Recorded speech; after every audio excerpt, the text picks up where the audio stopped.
मैं कमरे में पिछले 31 दिनों से फ़कत इस हकीकत का नुकसान गिनने की कोशिश में उलझा हुआ हूँ कि तू जा चुकी है।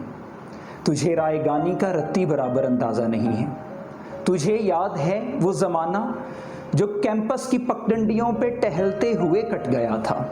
तुझे याद है जब कदम चल रहे थे कि एक पैर तेरा था एक मेरा, कदम जो कि धरती पे आवाज़ देते कि जैसे हो राधा कोई मुधरिबों का, कदम जैसे सापा गमा पागा सारे, वो तबले की तिरखट पे तक धिन धिनक धिन धिनक धिन धनाधन बहम चल रहे थे। कदम चल रहे थे तो कितने गवैयों के घर चल रहे थे, मगर जिस घड़ी तूने उस राह को मेरे तन्हा कदम के हवाले किया, उन सुरों की कहानी वहीं रुक गई।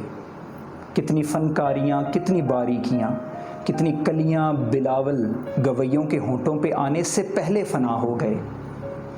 कितने नुसरत फ़तेह, कितने मेहदी हसन मुंतज़िर रह गए कि हमारे कदम फिर से उठने लगे।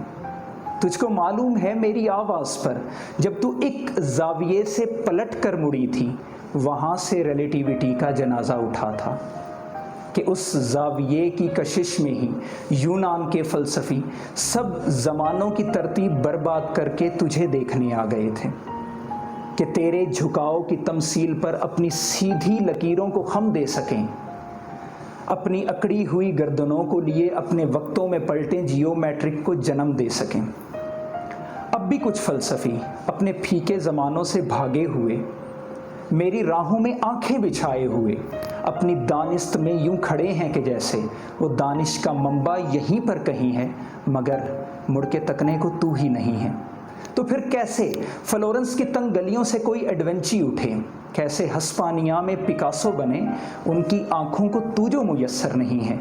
ये सब तेरे मेरे इकट्ठे ना होने की सज़ा पा रहे हैं। तेरे ना होने से हर एक ज़मा में, हर एक इल्म फ़न में, हर एक दास्तां में कोई एक चेहरा भी ताज़ा नहीं है। तुझे रायगानी का रत्ती बराबर अंदाज़ा नहीं है। शुक्रिया।